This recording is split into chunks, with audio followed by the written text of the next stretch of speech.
Այսօր գնահատելով իրավիճակը, նաև նախորդի իրավիճակը, ինչպես եք հավանում եք արդյոք շանսեր, ինչպես եք գնահատում Սամվել Կարապետյանի ազատ արձակման։ Ողջունում եմ նորից բոլորիդ։ Ուրեմն բամփոփեք երեկվա օրը ժամը 2:30-2:45-ի սահմաններում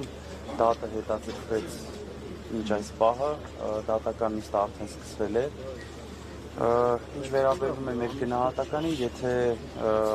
գնահատականը լինի իրավական մասով, այդ մասով կարող եմ ասել, որ եթե իրավական գնահատական որևիցե մեկը եւ ոչ իրավաբան ոնց որ ես տամ, դա այն է, որ այս ամեն ինչի մեջ մենք չպետք է լինենք եւ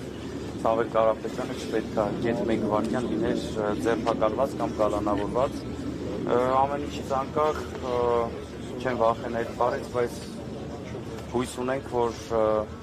դատավորը իր վճռի մեջ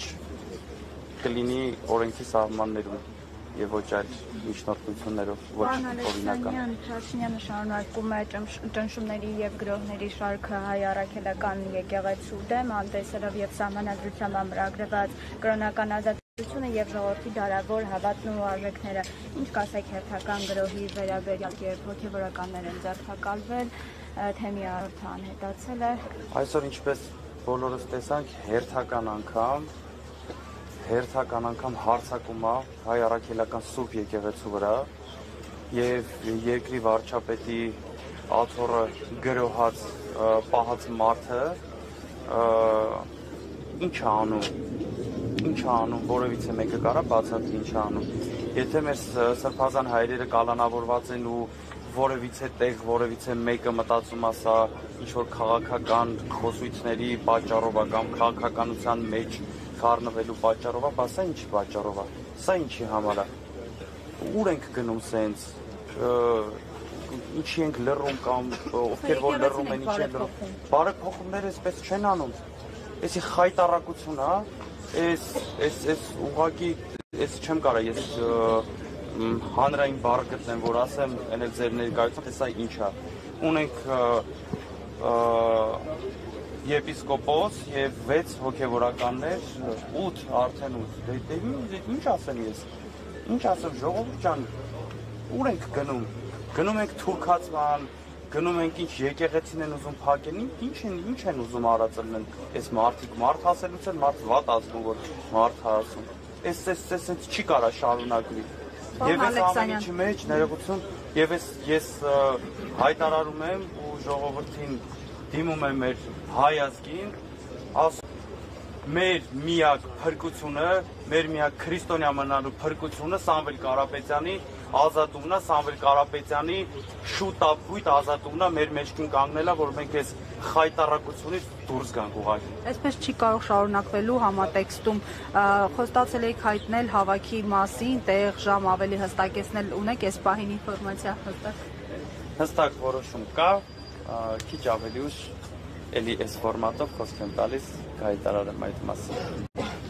Պարոն Ալեքսանյան, նաև սա այն քայլն է, որ շատերի մոտ կարծիք է առաջացել, որ այլևս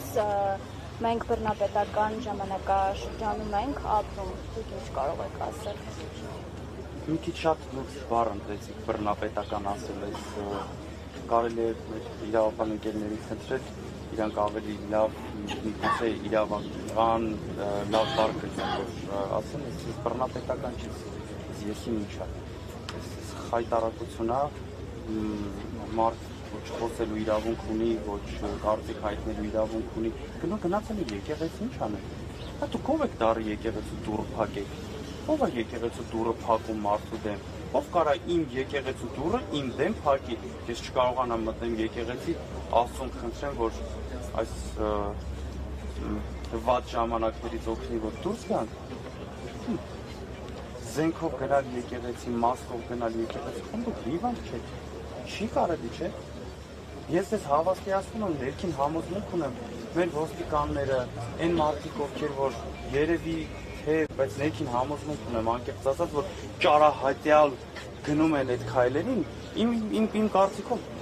ամաչած գլուխները բռնած են տուն մտնում, տնեցիք որ հանկարծ չիմանան։ Երևի այդ մասկեքը դնում են, որ տնեցիք չիմանան, որ իրանք են գնացել մտել եկեղեցի։ Իմ կարծիքով այդ տղեկներ սրտները տրաքում ա, որ ուզած-չուզած այդ հրահանգները կատարում են։ Բայց այլ ընտրություն են, չէ՞, կողմնալիք։ Իրավական մասով անկեղծ ասած առաջ դուք էլ գիտեք, ես երկու բարձրագույն կրթություն ունեցող տնտեսագետ եմ, իրավական մասով չեմ կարող ասեմ, այլ ընտրանք ունեն հրահանգ անել կատարելու, թե չէ, այսօր անկեղծ ասած ընկերներից հարցրել եմ, սոտիկի կարան չանեն, թե չեն կարող չանեն, զերծ կմնամ այս պահին մեկնաբանել։ Հանրահավաքի մասին քիչ 1.5 ժամից կասեմ։ Եղավ, շնորհակալ։ Ես եմ շնորհակալ։ 1.5 ժամից կմոտենանք։ Ուզամ երեք չեք մրսել, չէ՞։